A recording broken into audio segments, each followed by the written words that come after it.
गदर party 1913।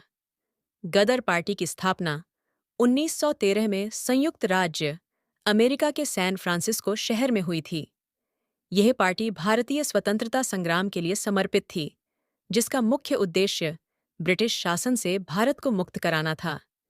इस party की स्थापना मुख्य रूप से भारतीय प्रवासियों, विशेषकर पंजाबी सिखों, ने की थी, जो उस समय अमेरिका और कनाडा में रहते थे। मुख्य उद्देश्य गदर पार्टी का प्रमुख उद्देश्य भारत को ब्रिटिश शासन से स्वतंत्र कराना था। यह संगठन भारत में सशस्त्र क्रांति का समर्थन करता था और अपने आंदोलन के द्वारा भारतीय जनता को जागरूक करना चाहता था।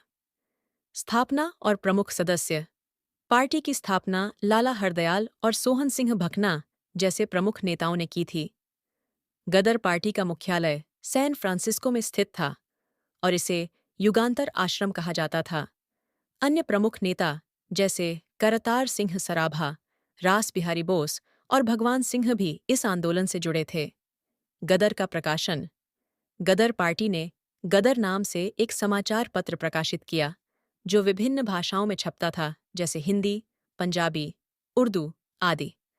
इसका मुख्य उद्देश्य भारतीय लोगों में देशभक्ति की भावना पैदा करना और क्रांति के लिए प्रेरित करना था।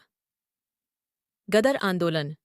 प्रथम विश्व युद्ध 1914 से 1918 के दौरान गदर पार्टी के सदस्यों ने ब्रिटिश साम्राज्य के खिलाफ भारत में सशस्त्र विद्रोह की योजना बनाई।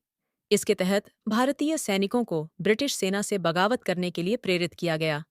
हालांकि ब्रिटिश खुफिया एजेंसियों ने इस योजना का पर्दाफाश कर दिया, जिसके कारण कई गदर पार्टी के सदस्यों को गिरफ्तार किया गया और उन्हें कड़ी सजा दी गई, जिसमें फांसी और आजीवन कारावास शामिल थे।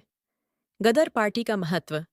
गदर पार्टी भारतीय स्वतंत्रता संग्राम के इतिहास में एक महत्वपूर्ण क्रांतिकारी संगठन थी, जिसने स्वतंत्रता के लिए बलिदान और संघर्ष का अद्वितीय उदाहरण पेश किया।